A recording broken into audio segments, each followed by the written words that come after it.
Envelope of discrepancy. The anteroposterior, vertical, and transverse millimeter range of treatment possibilities can be expressed as envelope of discrepancy.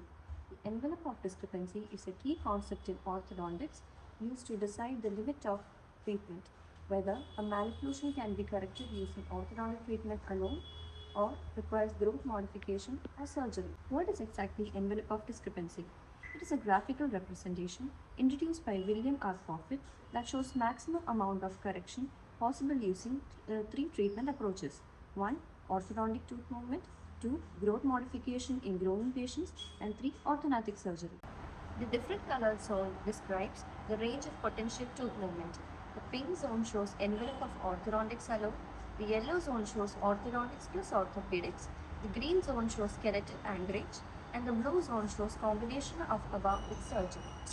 The three envelopes. Orthodontic tooth movement alone.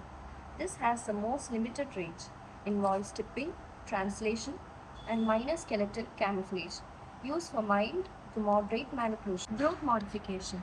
This applies only to growing patients. Uses functional appliance to influence jaw growth. Greater correction than orthodontics alone. Orthodontic surgery. Largest range of correction.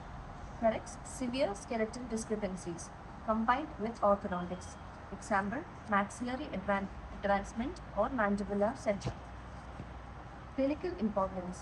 Prevents overcompensation, helps in treatment planning, guides decision between camouflage versus surgical correction. Key clinical insight.